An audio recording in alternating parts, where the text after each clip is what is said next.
Buenas noches, mis amados hermanos, que el Señor les bendiga. Espero que hayan tenido un bendecido fin de semana y un bendecido inicio de semana, que no hayan sido complicados por los paros el día de hoy. Y vamos a continuar con nuestro estudio acerca del camino de la restauración, de la madurez y de la plenitud en Cristo. Pero antes de ello, le voy a rogar si me puede acompañar a orar, para que el Señor se manifieste a través de esta palabra en la vida de cada uno de nosotros. Padre bendito, te damos gracias, Señor, en el nombre de Jesús por este día, por este tiempo, Señor, en el que tú nos has guardado, nos has cuidado, Señor, nos has ayudado, Señor, en todas las cosas, nos has sostenido, Padre, porque tú eres un buen Padre que tiene cuidado de nosotros en cada una de las circunstancias de nuestra vida, Señor, y que todo lo que hace en nuestras vidas obra para bien y o permite en nuestras vidas obra para bien de cada uno de nosotros. Gracias, Señor, por esos planes que tú tienes de bien y no de mal, para darnos un futuro y una esperanza y para llevar nuestra vida como la luz de la aurora en aumento. Y gracias, Señor, porque tus planes se cumplirán en nuestras vidas, Señor. Padre, en esta hora venimos delante de ti, además de agradecerte por ser nuestro Padre, por bendecir nuestras vidas como lo haces y por habernos ayudado y sostenido hasta acá.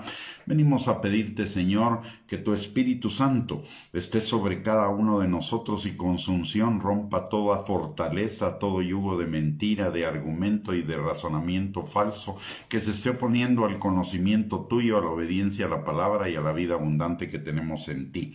También igualmente te pedimos, Señor, que tu Espíritu Santo abra nuestros ojos, abra nuestros oídos, abra nuestro entendimiento, pero por sobre todo nuestro corazón, para que tu palabra sea sembrada en ellos y produzca fruto y fruto en abundancia para la gloria tuya. Todo te lo pedimos, Señor, en el nombre precioso de Cristo Jesús. Amén y amén. Muy bien, mis amados hermanos, vamos a continuar con nuestro camino a la restauración, a la madurez y a la plenitud en Cristo, que hemos seguido a través de lo que nos enseña la palabra en el capítulo número 3 de Nehemías, que habla de la reconstrucción de los muros de Jerusalén, que es equivalente a la reconstrucción de los muros de nuestro corazón. Y la semana pasada nos quedamos al final de Nehemías 3, 21 al 25. La palabra ahí nos dice lo siguiente: tras él restauró Meremot, hijo de Urías, hijo de Cos, o tramo desde la entrada de la casa de Eliasib hasta el extremo de la casa de Eliasib. Después de él restauraron los sacerdotes, los varones de la llanura, y después de ellos restauraron Benjamín y Asub frente a su casa, y después de esto restauró Azarías, hijo de Maasías, hijo de Ananías, cerca de su casa. Después de él restauró Binui, hijo de Hanadad, otro tramo, desde la casa de Azarías hasta el ángulo entrante del muro y hasta la esquina. Palal, hijo de Usaí, enfrente de la esquina, y la torre alta que sale de la casa del rey, que está en el palacio de la cárcel. Después de él Pedaías, hijo de Faros. Y vimos en el viernes pasado que la torre alta que sobresale de la casa del rey significa para cada uno de nosotros protección, seguridad y fortaleza, en tanto que el patio de la cárcel nos recuerda la libertad que tenemos en Cristo del temor del pecado, de la muerte y del diablo.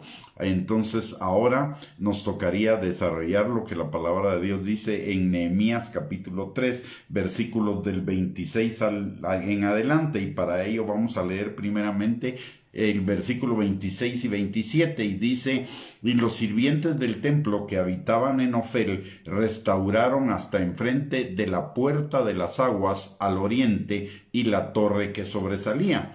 Después de ello restauraron los tecoitas otro tanto enfrente de la gran torre que sobresale hasta el muro de Ofel. Entonces encontramos ahí tres lugares que necesitamos tomar en cuenta. El primero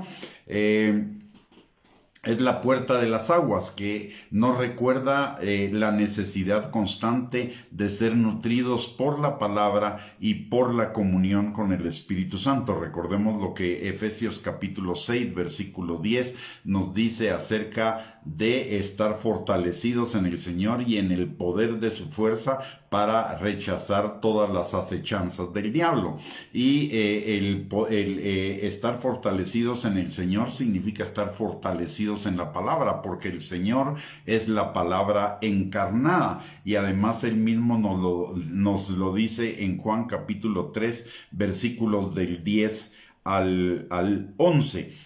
Dice la palabra, permítame un momento, dice la palabra en ese pasaje de Juan capítulo 13, versículo 10 al 11, dice: Jesús les dijo: el que está lavado no necesita sino lavarse los pies, pues está todo limpio, y vosotros limpios estáis, aunque no todos, porque sabía quién le iba a entregar. Por eso dijo: no estáis limpios todos.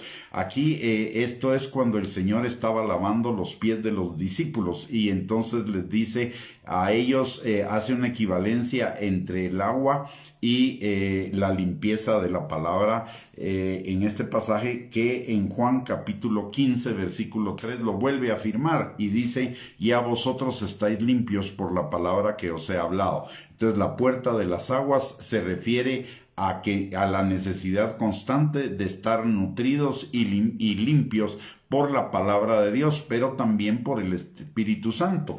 En Juan capítulo 7, versículos del 37 al 39, dice la palabra: en el último y gran día de la fiesta, Jesús se puso en pie y alzó la voz diciendo: si alguno tiene sed, venga a mí y beba. El que cree en mí, como dice la Escritura, de su interior correrán ríos de agua viva. Y esto dijo del Espíritu que habían de recibir los que creyesen en él, pues aún no había venido el Espíritu Santo, porque Jesús no había sido aún glorificado. Entonces la puerta de las aguas se refieren tanto a la palabra como al Espíritu Santo, y tanto las aguas como la palabra lo que hacen en cada uno de nosotros es limpiarnos cada día más, y ese proceso va a durar toda nuestra vida, como lo dice Filipenses capítulo 1 versículo 6, que el que comenzó la buena obra en nosotros la perfeccionará hasta el día de Jesucristo. Entonces,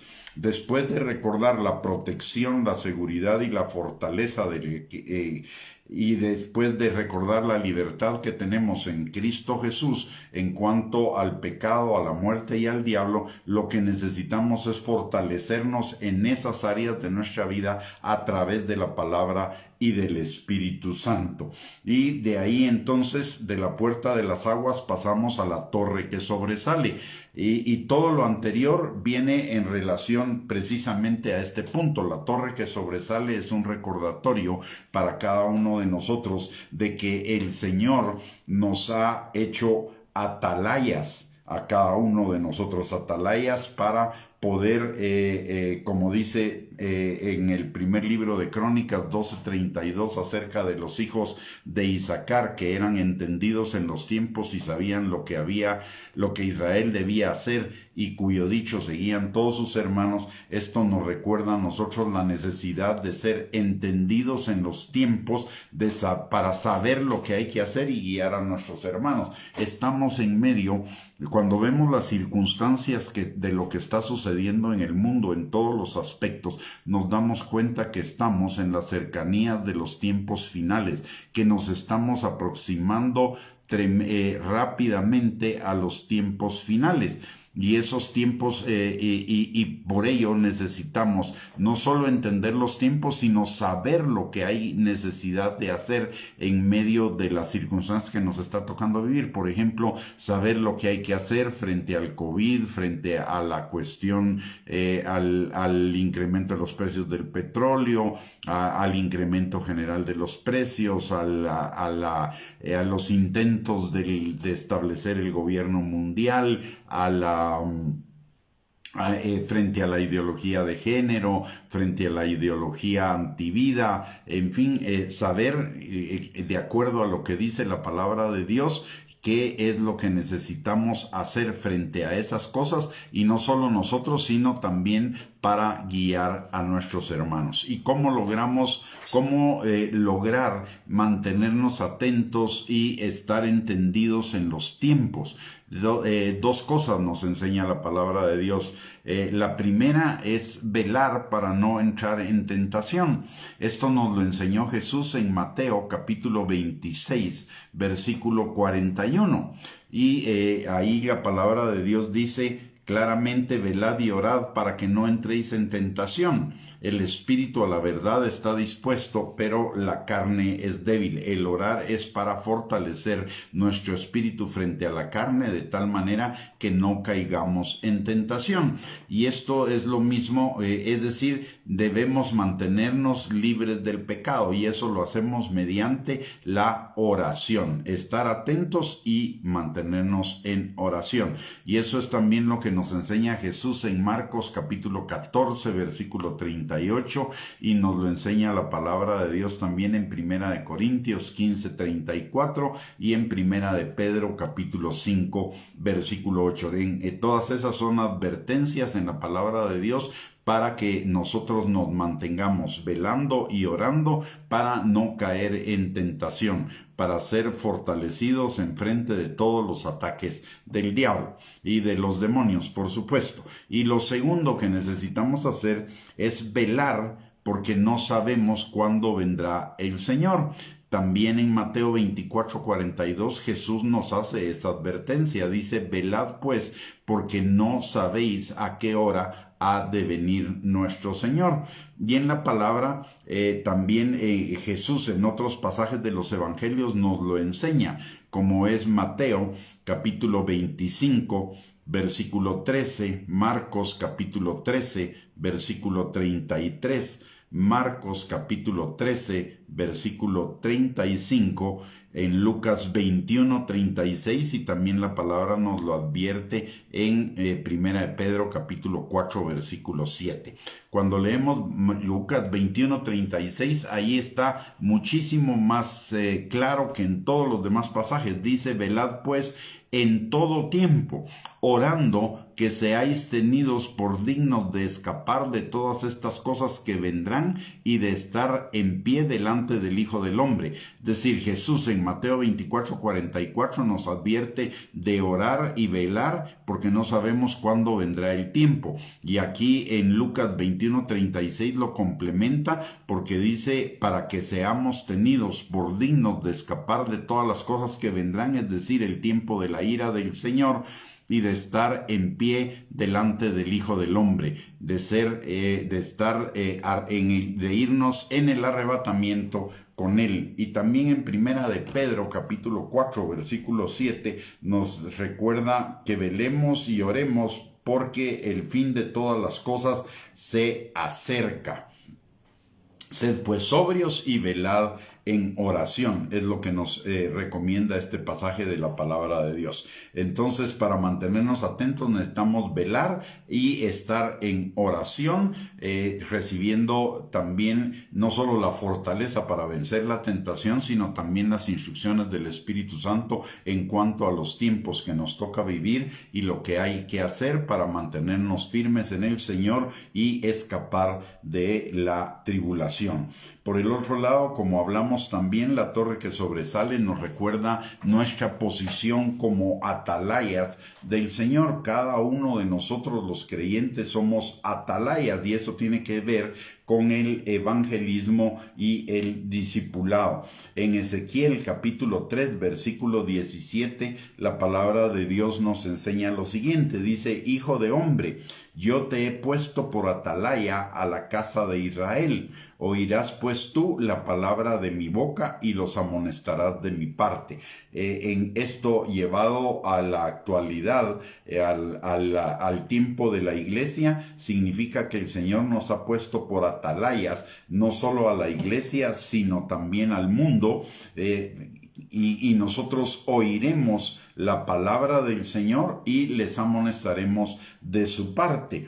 Las funciones de un atalaya, esto también lo dice Ezequiel 33:7, dice: así pues, hijo de hombre, te he puesto por atalaya a la casa de Israel, y oirás las palabras de mi boca y los amonestarás de mi parte. Es decir, en dos pasajes diferentes de la Escritura, el Señor nos está hablando de que nosotros somos atalayas, y referido al día de hoy, atalayas para la iglesia y atalayas para el mundo. ¿Y cuáles son las funciones de una atalaya? Según el pasaje de Ezequiel 32, o más bien de Ezequiel 33, dice, vamos a leer desde el versículo 1 al versículo 9. Dice la palabra: vino a mí palabra de Jehová diciendo: hijo de hombre, habla a los hijos de tu pueblo y diles: cuando trajere yo espada sobre la tierra, y el pueblo de la tierra tomare a un hombre de su territorio y lo pusiere por atalaya, y él viere venir la espada sobre la tierra, y tocare trompeta, y avisare al pueblo, cualquiera que oyere el sonido de la trompeta y no se apercibiere, y viniendo la espada lo hiriere, su sangre será sobre su cabeza. El sonido de la trompeta oyó y no se apercibió, su sangre será sobre él, mas el que se apercibiere librará su vida. Pero si el atalaya viere venir la espada y no tocare la trompeta, y el pueblo no se apercibiere, y viniendo la espada hiriere de él a alguno, éste fue tomado por causa de su pecado, pero demandaré su sangre de la mano del atalaya. Ahí, a ti pues, hijo de hombre, te he puesto por atalaya a la casa de Israel, y oirás la palabra de mi boca y los amonestarás de mi parte. Cuando yo dijere al impío: impío, de cierto morirás, si tú no hablares para que se guarde el impío de su camino, el impío morirá por su pecado, pero su sangre yo la demandaré de tu mano. Y si tú avisares al impío de su camino, para que se aparte de él, y él no se apartare de su camino, él morirá por su pecado, pero tú libraste tu vida. Es decir, el hecho de ser atalayas también implica para nosotros una responsabilidad delante del Señor. Si nosotros le avisamos a la iglesia y la iglesia no hace nada frente al peligro, entonces la responsabilidad será de la iglesia. Eso lo dice Ezequiel 33, 2 al 4. Pero si nosotros avisáramos al pueblo y el pueblo se arrepintiere, entonces el pueblo o la iglesia se salvará. Si no le avisamos al pueblo, será responsabilidad del atalaya que no advirtió. Y si no avisáramos al impío para que sea salvo, su sangre será derramada de nuestra mano. Y si avisáramos al impío para que se salve y él no hace nada, entonces nosotros libraremos nuestra vida. Así que el ser atalaya, todos somos atalayas, y el ser atalaya implica una responsabilidad. Repito, si nosotros le hablamos a la iglesia y la iglesia no se arrepiente, es responsabilidad de la iglesia o de los demás. Si nosotros les hablamos a los hermanos y se arrepienten, pues ellos se salvarán. Si nosotros no le avisamos a los hermanos, será responsabilidad también nuestra que no le advertimos. Si nosotros le avisamos al pueblo y el pueblo no hace nada, es responsabilidad del pueblo. Y por el otro lado, en cuanto al impío, si nosotros le hablamos al impío, evangelizamos al impío y no se convierte, es su responsabilidad. Pero si nosotros dejamos de hablarle al impío, si nosotros no le hablamos al impío, entonces el Señor demandará su sangre o demandará su vida de nosotros. Esto nos recuerda entonces el llamado que tenemos de parte de Dios como ministros de la reconciliación. En 2 Corintios capítulo 5, versículos del 17 al 21, la palabra de Dios nos recuerda que si estamos en Cristo, somos nuevas criaturas. Las cosas viejas pasaron, todas estas fueron hechas nuevas. Pero todo esto proviene de Dios, quien nos reconcilió consigo mismo por Cristo y nos dio el ministerio de la reconciliación, que Dios estaba en Cristo reconciliando consigo al mundo, no tomándoles en cuenta a los hombres sus pecados, y nos encargó a nosotros la palabra de la reconciliación. Así que somos embajadores en nombre de Cristo, como si Dios rogase por medio de nosotros, o rogamos en nombre de Cristo reconciliados con Dios. Es decir, no solo en el momento en el cual el Señor nos da una nueva naturaleza y somos nacidos de nuevo, en ese mismo momento también estamos recibiendo de parte de Él el ministerio de la reconciliación, para reconciliar a todos los hombres con Dios, para reconciliar a los impíos, a los caídos con el Señor. Esa es nuestra responsabilidad como atalayas, y de eso también nos habla la palabra de Dios en Marcos capítulo 16, versículo del 15 al 18. Ahí nos lo reitera y dice la palabra: y les dijo: id por todo el mundo y predicad el evangelio a toda criatura. El que creyere y fuere bautizado será salvo, mas el que no creyere será condenado. Y estas señales seguirán a los que creen: en mi nombre echarán fuera demonios, hablarán nuevas lenguas, tomarán en las manos serpientes, y si bebieren cosa mortífera no les hará daño. Sobre los enfermos pondrán sus manos y sanarán. Aquí nos está hablando de evangelización. El que creyere y fuere bautizado será salvo, mas el que no creyere será condenado. Y también en Mateo 28, 18 al 20 nos refiere también a lo mismo, solo que ahí lo amplía el llamado el Señor, y dice: por tanto, id y haced discípulos a todas las naciones. Ya no solo evangelizarlos, sino discipularlos, bautizándolos en el nombre del Padre y del Hijo y del Espíritu Santo, y enseñándoles que guarden todas las cosas que les he mandado. Y aquí yo estoy con vosotros todos los días hasta el fin del mundo. Es decir, el ministerio de la reconciliación implica tres cosas. Número 1, evangelizar. Número 2, bautizar. Y número 3, discipular a todos aquellos que se convierten. Nuestra responsabilidad como atalayas entonces es evangelizar y discipular al mundo que nos rodea. Luego de la torre que sobresale, pasamos al muro de Ofel, y el muro de Ofel también tiene significado que complementa lo anterior de ser atalayas. En primer lugar, como muro implica protección y seguridad, y nosotros, de acuerdo a lo que nos enseña Mateo 28, en el versículo 20, nos enseña que el Señor está con nosotros todos los días. Eso nos refiere entonces a la protección y a la seguridad que Él nos da en nuestra función de cumplimiento o en el cumplimiento de la función de atalayas. Por el otro lado, al ser el muro de Ofel estaba sobre un monte, y ese monte significa un lugar alto de preeminencia, de privilegio, y eso nos recuerda que el Señor nos tiene sentados en lugares celestiales, en lugares de preeminencia, como un privilegio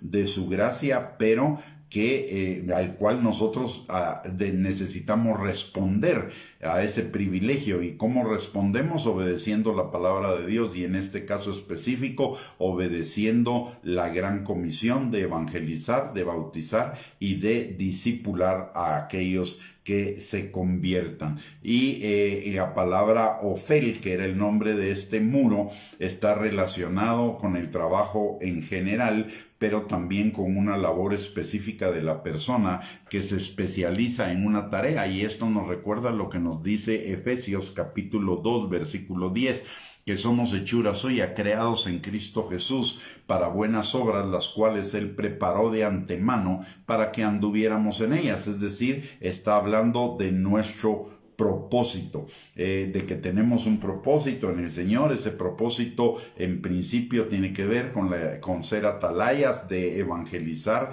de discipular y de bautizar a aquellos que se conviertan. Nos recuerda que somos ministros del Señor, ministros de la reconciliación. Por el otro lado, este monte de Ofel es donde estuvo la ciudad de David, y la ciudad de David era una ciudad de gracia y de adoración, lo cual también nos recuerda que usted y yo no solo estamos llamados a ser ministros de la reconciliación, atalayas, sino estamos llamados a vivir bajo ese nuevo pacto que es el pacto de gracia, y a vivir en adoración, en consagración, en santificación, en obediencia al Señor y a su palabra. Por el otro lado, también este monte, una vez que fue reconstruido Jerusalén, y recordemos que la reconstrucción de los muros de Jerusalén viene alrededor de unos 400 o 500 años después de David. Esta ciudad de David es convertida después en el lugar asignado para los servidores del templo, y en el caso nuestro significa el lugar asignado para morar nosotros como servidores de Dios. Y nos habla entonces de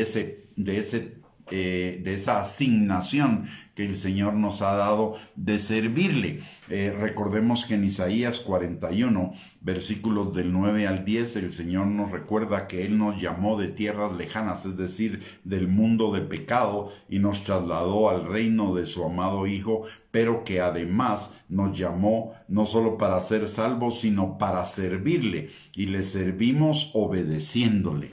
Así que el muro de Ofel nos fortalece el llamado que recibimos de parte del Señor en la torre que nos lo recuerda la torre que sobresale.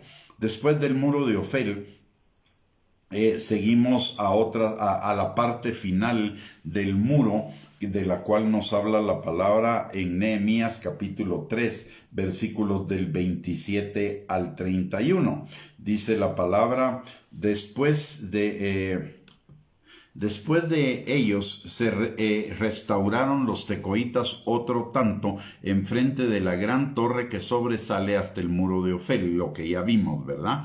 Desde la puerta de los caballos restauraron los sacerdotes cada uno enfrente de su casa, y la puerta de los caballos nos recuerda la total sujeción y obediencia a Dios. Es decir, después de la salvación, la madurez que vamos adquiriendo en Cristo Jesús, la transformación, el dejar las cosas viejas atrás, el ser renovados por el Espíritu, etcétera, y recibimos ese llamado de parte de Dios para ser sus atalayas, y la puerta de los caballos nos habla de que en ese llamado necesitamos una vida de total sujeción y obediencia al Señor, como lo vimos anteriormente cuando hablamos de la puerta de los caballos ya hace algunos días. Luego, en el versículo 29, la palabra de Dios dice: después de ellos restauró Sadoc, hijo de Imer, enfrente de su casa, y después de él restauró Semaías, hijo de Secanías, guarda de la puerta oriental. Y la puerta oriental, de acuerdo a lo que también vimos ya hace algunos días, nos recuerda del carácter, la esencia y la luz de Cristo, para que brillen a través de nosotros hacia otros. Es decir, esto también refuerza nuestro llamado, es un reforzamiento de nuestro llamado para ser atalayas, para evangelizar, bautizar y discipular a los evangelizados. Luego, de la puerta oriental, en el versículo 30 nos habla y dice la palabra: tras él, Ananías, hijo de Selemías, y Anum, hijo sexto de Salaf, restauraron otro tramo. Después de ello restauró Mesulam, hijo de Berequías, enfrente de su cámara, y después de él restauró Malquías, hijo del platero, hasta la casa de los sirvientes del templo y de los comerciantes, enfrente de la puerta del juicio y hasta la sala de la esquina. En este Jeremías 3:31 encontramos entonces 3 lugares que son la casa de los sirvientes del templo y de los comerciantes, la puerta del juicio y la sala de la esquina. ¿Y qué significado tienen cada uno de esos 3 lugares para nosotros? En primer lugar, la puerta, la casa de los sirvientes del templo y de los comerciantes nos recuerda nuestro doble llamado que tenemos en el Señor, y es que somos reyes y sacerdotes. Apocalipsis capítulo 1, versículos del 5 al 6, Apocalipsis 5:10 y Primera de Pedro capítulo 2, versículo 9, nos recuerda que somos reyes y sacerdotes para el Señor. ¿Con qué objeto? Con el objeto de anunciar las virtudes de aquel que nos llamó de las tinieblas a su luz admirable. Es decir, otra vez aquí nos está reforzando el llamado de atalayas, del cual hablamos anteriormente, de estar atentos a lo que está sucediendo, y no solo eso, sino también para evangelizar, para bautizar y para discipular a los que se conviertan al Señor Jesucristo. Esto implica entonces testificar, evangelizar y discipular. Nos está reforzando lo de la torre alta, y también nos está recordando que cada uno de nosotros tiene 2 lugares de servicio para el Señor. Uno en la iglesia y otro en lo no eclesiástico. Y esto tiene que ver con lo que nos enseña la palabra en Romanos capítulo 8, versículos del 19 al 21, que la creación entera está esperando la manifestación de los hijos de Dios para ser liberada de la esclavitud y de la corrupción a la que fue sometida por causa del pecado. Es decir, no solo los hombres están esperando ser reconciliados con Dios, sino también todas las cosas. Porque Jesús hizo la paz de todas las cosas con Dios en la cruz del Calvario, tanto las que están en los cielos como las que están en la tierra, de acuerdo a lo que nos recuerda o nos enseña la palabra en Colosenses capítulo 1, versículos 18 al 21. Y esto nos habla de dos tareas que nosotros tenemos como siervos de Dios, como hijos de Dios. Somos hijos de Dios, pero somos hijos que sirven a Dios, y lo sirven en un llamado específico, en el llamado de la reconciliación. Todo esto tiene que ver con el ministerio de la reconciliación, que tiene 2 partes. La primera parte es reconciliar a todas las personas con Dios, es decir, testificar y evangelizar, y aparte de ello discipularlas, que significa entonces bautizarlas y enseñarles a guardar la palabra del Señor. Y esto y cuando les enseñamos a guardar la palabra del Señor, esto tiene un impacto en todo nuestro ambiente, en todo nuestro alrededor. Cuando somos enseñados a guardar la palabra de Dios, vamos a impactar y a transformar nuestro ambiente, todas las personas a nuestro alrededor, pero también todas las actividades que vamos a hacer, porque al hacer las actividades conforme nuestras actividades de trabajo, sociales, eclesiásticas, de servicio al prójimo, de amar al prójimo, etcétera, de acuerdo a lo que nos enseña la palabra de Dios, vamos a transformar las relaciones, vamos a transformar el entorno, y esto va a hacer que en nuestro entorno se establezca el reino de Dios. Es decir, la reconciliación significa reconciliar a las personas con Dios, pero también a a través del discipulado y la obediencia a la palabra de Dios, reconciliar todas las demás cosas con Dios, nuestras actividades, en todas las áreas de nuestra vida. Y eso va a incidir en que el reino de Dios se establezca no solo en nosotros, sino en nuestro entorno, es decir, nuestra familia, nuestro trabajo, nuestra comunidad, y aún nuestra nación. La suma de todos va a hacer que sea transformada nuestra nación. La suma del impacto de todos los que hemos sido reconciliados con Dios va a provocar un impacto, o debe provocar un impacto en nuestra nación, como nos lo recuerda la palabra en el libro de Hechos, cuando habla de los discípulos que estaban en Éfeso y que la gente de Éfeso los acusaba de estar trastornando la ciudad, y ese trastornar la ciudad significaba transformar la ciudad. Ellos estaban sacando a la gente del paganismo, sacando a la gente del culto a los ídolos, y como consecuencia de eso se estaba viendo afectado el negocio de los que elaboraban estatuillas de la diosa Diana, porque la gente ya no las estaba comprando al convertirse al Señor. Y eso hablaba de habla de una transformación en el entorno en el cual estaban los discípulos en la ciudad de Éfeso. Y de esto nos habla también la palabra en Proverbios capítulo 10, capítulo 11, versículos del 10 al 12, que cuando la ciudad, cuando el justo, con la bendición del justo, la ciudad es engrandecida. Con la bendición del justo, la ciudad se alegra. Y en Proverbios 29:2 también nos enseña que cuando el justo gobierna, la ciudad es engrandecida, mas cuando el impío gobierna, la ciudad es trastornada. Esto nos habla de la influencia de los reconciliados con Dios, no solamente en su vida privada o en su vida familiar, sino también en la vida de la comunidad.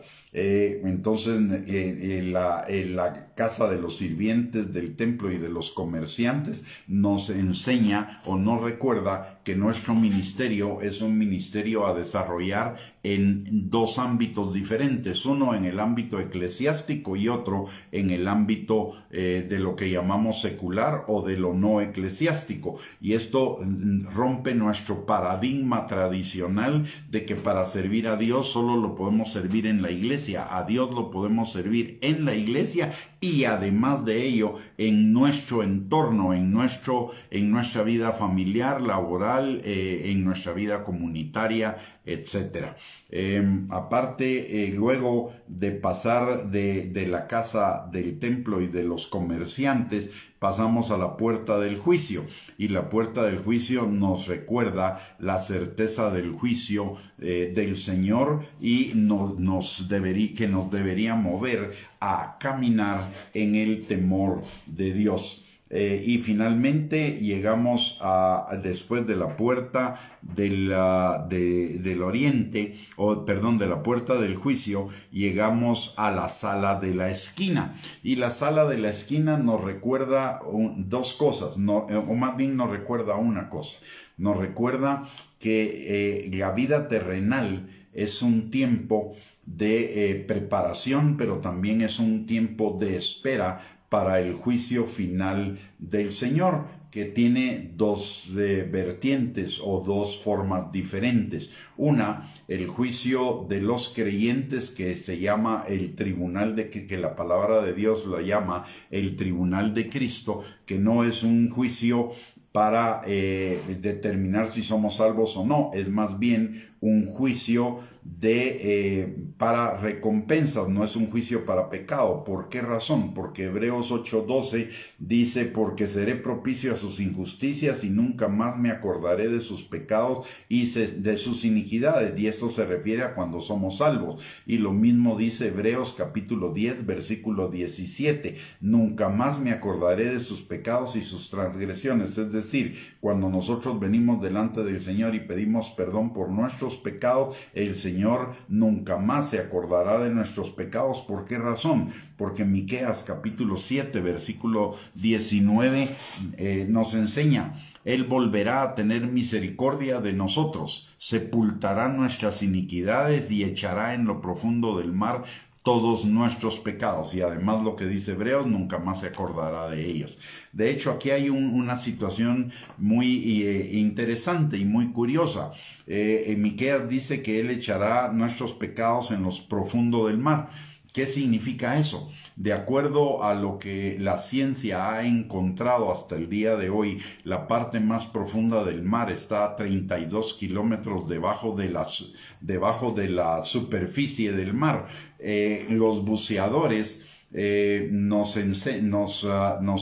la ciencia o la experiencia de los buceadores nos enseña que en la medida en la cual ellos van bajando de profundidad, bajando de la superficie del mar, cada vez es más oscuro y cada vez se dificulta más la observación. De hecho, un buzo no puede llegar a muchos pies de profundidad. Probablemente un buzo puede llegar a unos 100 o 150 pies de profundidad, lo que equivale a unos 50 metros de profundidad. Los submarinos pueden llegar hasta 1000, 2000, tal vez 3000 metros abajo del nivel del mar. Pero ahí la oscuridad se vuelve densa. Más allá de esa distancia ya no puede, ya la presión es tan grande que ya ni siquiera submarinos o aparatos especiales pueden bajar a más de esa profundidad, y ahí la oscuridad es total, ya no se puede ver mayor cosa. Entonces el hecho de que el Señor diga que Él pone nuestros pecados o echa nuestros pecados en lo profundo del mar, significa que ninguna persona nos los podría ver y mucho menos recordar, número uno. Y número dos, que ni el mismo Señor los va a recordar, porque Él los enterró en lo profundo del mar y nunca más se acordará de ellos. Y esa profundidad del mar hace inaccesibles nuestros pecados a cualquier visión. Y Dios voluntariamente, que es el único que podría ver en la profundidad del mar, Dios voluntariamente decide que Él nunca más se acordará de nuestros pecados. Entonces, ¿de qué se trata el juicio de los creyentes? El juicio de los creyentes se trata de evaluar el fruto que nosotros dimos como resultado de nuestra vida como creyentes. Y esto nos lo enseña Primera de Corintios capítulo 3, versículo del 11 al 15. Dice la palabra: porque nadie puede poner otro fundamento que el que está puesto, el cual es Jesucristo. Y si sobre ese fundamento alguno edificare oro, plata, piedras preciosas, madera, heno, hojarasca, la obra de cada uno se hará manifiesta, porque el día la declarará. Pues por el fuego será revelada, y la obra de cada uno, cual sea, el fuego la probará. Si permaneciere la obra de alguno que sobreedificó, recibirá recompensa. Si la obra de alguno se quemare, él sufrirá pérdida, si bien él mismo será salvo, aunque así como por fuego. ¿A qué obras se está refiriendo entonces este pasaje? Al fruto de los creyentes, al fruto de la fe. Recordemos que la palabra de Dios nos enseña que la fe obra por el amor. Por lo tanto, nuestro fruto son las obras de amor que nosotros hacemos por el Señor y por el prójimo. Y de acuerdo a lo que nos enseña la palabra, que nosotros el mandamiento principal es el mandamiento de amar al prójimo, de amar a Dios por sobre todas las cosas y con todas nuestras fuerzas, y al prójimo de igual manera con todas nuestras fuerzas. ¿Qué tipos de fruto nos habla la palabra de Dios en cuanto a los creyentes? En primer lugar, recordemos que esto lo vimos también en alguno de las enseñanzas pasadas, pero lo vamos a recordar rápidamente el día de hoy. Lo primero que viene a nuestra mente en cuanto al fruto del creyente es el fruto del Espíritu, del cual nos habla Gálatas capítulo 5, versículo 22 al 23, que es el amor, y derivado del amor, el gozo, la paz, la paciencia, la benignidad, la bondad, la fidelidad, la humildad y el dominio propio. Aparte de ello, en Romanos capítulo 6, versículo 22, la palabra nos habla de otro tipo de fruto. ¿Cuál es? Dice, mas ahora que habéis sido libertados del pecado y hechos siervos de Dios, tenéis por vuestro fruto la santificación y como fin la vida eterna. Es decir, el fruto de la santificación. ¿Y qué significa el fruto de la santificación? El de estar apartados y consagrados para Dios, y el de obediencia a su palabra. Santidad es equivalente a la obediencia a la palabra e igualmente a la transformación, que transforma nuestro carácter en el carácter de Cristo. Entonces el fruto de la santificación tiene que ver con la obediencia a la palabra y tiene que ver con la transformación de nuestro carácter a la imagen del carácter de Cristo. Luego en Juan capítulo 14 versículo 15 nos habla de otro fruto que se complementa con lo del fruto de santificación, y dice la palabra en Juan capítulo 14 versículo 15: si me amáis, guardad mis mandamientos, es decir, la obediencia a la palabra. Aparte de ello, también el Señor espera, como ya hablamos en cuanto al llamado de atalayas, el fruto de evangelismo y discipulado. Segunda de Timoteo 2:2 dice: lo que has oído de mí ante muchos testigos, esto encarga a hombres fieles que sean idóneos para enseñar también a otros. Y como ya vimos en los atalayas, en Mateo 28, versículos 19 al 20, el Señor nos llama a ir y a ser discípulos a todas las naciones, bautizándolos en el nombre del Padre y del Hijo y del Espíritu Santo, y enseñándoles a guardar lo que Él nos ha mandado. Es decir, fruto de evangelismo entonces y fruto de discipulado. El otro fruto es el fruto de obras de misericordia, del cual nos habla la palabra en Mateo capítulo 25, versículos del 31 al 46, en la parábola del juicio a las naciones, o de las ovejas y las cabritas. Y dice en este pasaje el Señor enfatiza en que vimos al prójimo, porque ver al prójimo es amar al prójimo. Hacer obras de misericordia al prójimo es como hacer misericordia a Dios. Dice la palabra que el que le da al pobre, a Dios le presta. ¿Y cuáles son esas obras de misericordia? Me viste hambriento y me diste de comer, me viste sediento y me diste de beber, me viste desnudo y me vestiste, me viste enfermo y en la cárcel y me visitasteis. Entonces son obras de misericordia hacia aquellos que están desválidos, en necesidad, indigentes, pobres, etc. Otro fruto que espera el Señor de nosotros es el fruto de amor y servicio al prójimo. En Marcos capítulo 10, versículo 42 al 45 nos habla de ello. Dice: si alguno quiere ser el mayor, hágase el menor y sirva a los demás. Y si alguno quiere ser el primero, hágase el último y sirva a los demás. Y también en la epístola de Filipenses, en el capítulo 2, versículos del 1 al 8, el Señor nos recuerda de que estimemos a los demás como superiores a nosotros mismos, y que no veamos solo por lo nuestro, sino también por lo de ellos. Y esto nos habla de amor y servicio, que es otro fruto que el Señor espera de nosotros.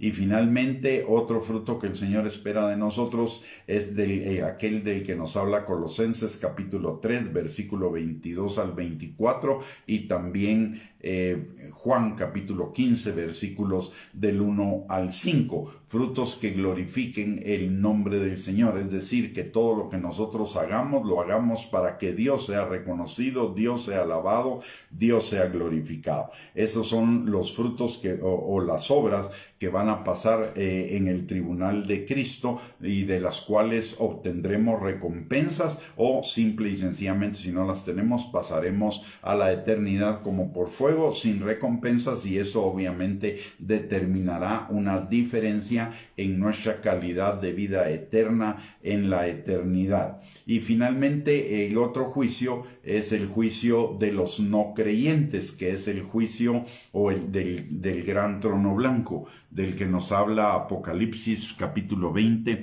versículos del 11 al 15. Dice la palabra: y vi un gran trono blanco y al que estaba sentado en él, de delante del cual huyeron la tierra y el cielo, y ningún lugar se encontró para ellos. Y vi a los muertos, grandes y pequeños, de pie ante Dios, y los libros fueron abiertos, y otro libro fue abierto, el cual es el libro de la vida. Y fueron juzgados los muertos por las cosas que estaban escritas en los libros según sus obras. Y el mar entregó los muertos que habían en él, y la muerte y el Hades entregaron los muertos que había en ellos, y fueron juzgados cada uno según sus obras. Y la muerte y el Hades fueron lanzados al lago de fuego. Esta es la muerte segunda.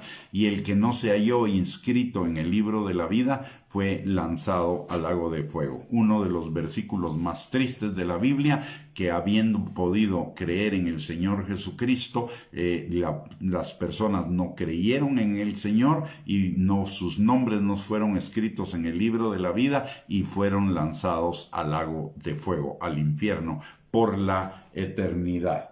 Muy bien, mis amados hermanos, entonces solo un breve resumen de lo que vimos en este día, y lo central de esta parte del camino a la restauración, a la madurez y a la plenitud de la vida en Cristo, es que cada uno de nosotros tiene un llamado que necesitamos cumplir, de evangelizar, de testificar y evangelizar a los no creyentes, y una vez estos se conviertan, de la responsabilidad de discipularlos, bautizándolos y enseñándoles a guardar todo lo que el Señor nos ha mandado.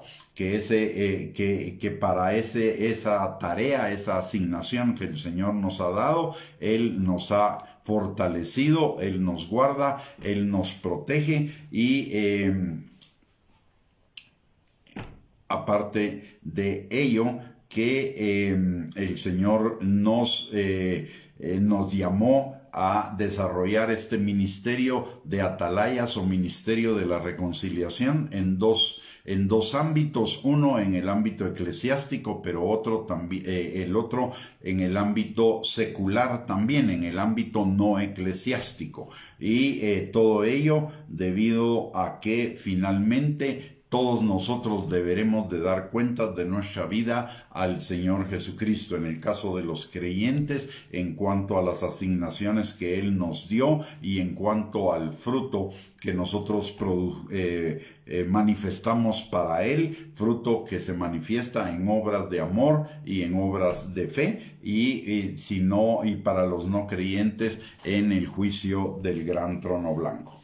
Muy bien, mis amados hermanos, hemos llegado al final de esta enseñanza, solo recordándoles e invitándoles recordándoles que tenemos estas transmisiones lunes, miércoles y viernes a las 8 de la noche por lo general, y invitándolos desde ya a la del próximo miércoles, donde haremos una recapitulación de todos los temas que vimos desde la primera transmisión, que se refirió al camino de la restauración, de la madurez y de la plenitud en Cristo. Un resumen de estas 7 enseñanzas, de las últimas 7 enseñanzas que hemos dado respecto a este tema. Aparte de ello, le recordamos que hay 2 recursos más a los que usted puede acceder gratuitamente para seguir edificando su fe, que es nuestra página de internet www.reyesysacerdotes.net, y el canal de YouTube a nombre de